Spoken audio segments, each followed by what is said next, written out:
हरे कृष्णा। आइए आज हम श्री गीता जी का द्वितीय अध्याय का पहला श्लोक करेंगे, पर उससे पहले हम लोग एक बार शॉर्ट ब्रीफली ले लेते हैं कि हमने फर्स्ट चैप्टर में क्या किया था। दुर्योधन ने द्रोणाचार्य से दोनों सेनाओं की बात कही थी, पर द्रोणाचार्य ने कुछ भी नहीं कहा। इससे दुर्योधन दुखी हो गया। तब दुर्योधन को प्रसन्न करने के लिए भीष्म जी ने जोर से शंख बजाया। भीष्म जी का शंख बजने के बाद कौरव और पांडव सेना के भी शंख बजे। इसके बाद श्री कृष्णार्जुन संवाद प्रारंभ हुआ। अर्जुन ने भगवान से अपने रथ को दोनों सेनाओं के बीच में खड़ा करने के लिए कहा। भगवान ने दोनों सेनाओं के बीच में भीष्म, द्रोण आदि के सामने रथ को खड़ा करके अर्जुन से कुरुवंशियों को देखने के लिए कहा।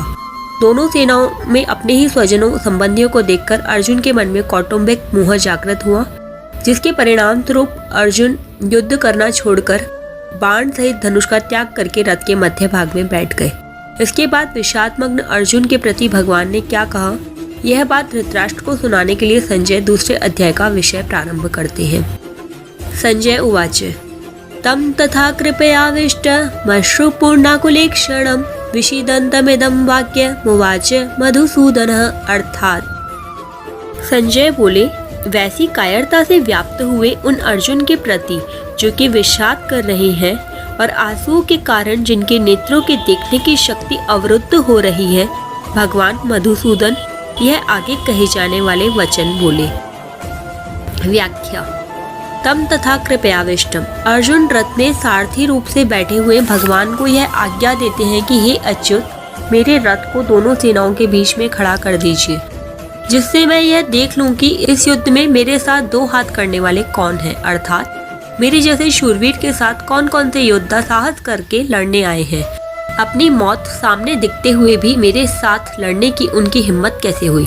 इस प्रकार जिस अर्जुन में युद्ध के लिए इतना उत्साह था, वीरता थी, वही अर्जुन दोनों सेनाओं में अपने ही कुटुंबियों को देखकर उनके मरने की आशंका से मोहग्रस्त होकर इतने शोकाकुल हो गए कि उनका शरीर शिथिल हो रहा है, मुख सूख रहा है, शरीर में कंपी आ रही है, रोंगटे खड़े हो रहे हैं, हाथ से धनुष गिर रहा है, त्वचा जल रही है, खड़े रहने की भी शक्ति नहीं रही है और मन भी भ्रमित हो रहा है।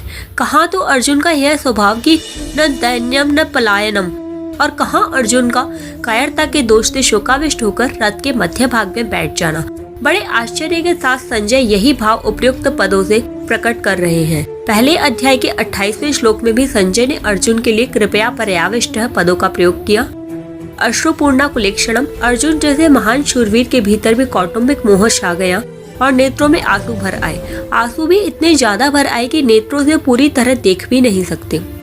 विषीदन्तमिदं वाक्यमुवाच मधुसूदन है। इस प्रकार कायरता के कारण विषाद करते हुए अर्जुन से भगवान मधुसूदन ने ये आगे जो दूसरे तीसरे श्लोक में कहे जाने वाले वचन कहे।